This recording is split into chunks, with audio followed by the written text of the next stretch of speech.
আসসালামু আলাইকুম। এইরকম সিম সবাই তো খেয়েছি আমরা, তাই না? সবাই তো এইরকম সিম সিজনে আমরা খেয়েছি। মূলত এই সিমটা এখন সিজন প্রায় শেষ, এখন গাছে আমার অনেক সিম আছে।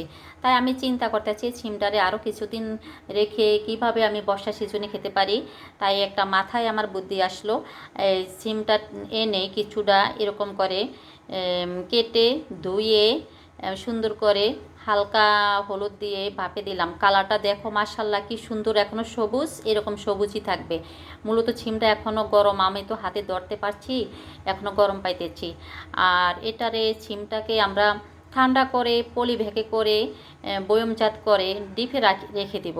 ডিপে রেখে দিলে এটা মূলত বর্ষার সিজনে যখন ভালো ভালো মাছ আনা হবে, তারপরে যে কোনো হঠাৎ করে তরকারি থাকবে না, তখন আমি মূলত এই সিমটারে এই ফ্রিজ থেকে বের করে মাছের সাথে দেওয়া যাবে।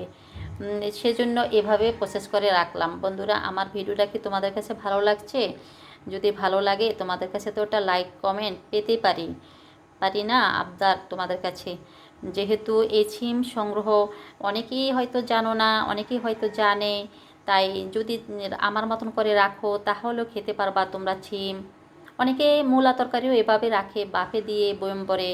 আমি আরও রাখবো সিম। আজকে মূলত এই কটা পেরেছি। এই তো দেখো, এই কটা একদিনের জন্য মাছের সাথে দেওয়া যাবে।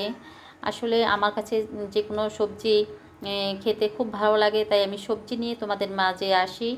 তোমরা আমি যেখানে আছি, যে পরিবেশে আছি, আমি এগুলো নিয়ে তোমাদের মাঝে দেখাই।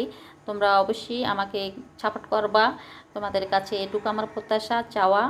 বন্ধুরা, দেখো এরকম সিম আরও কয়দিন পেরে পেরে এরকম রাখবো আলাদা আলাদা ভেগে করে। এগুলো মূলত একটি ভেগে ভিতরে রাখবো।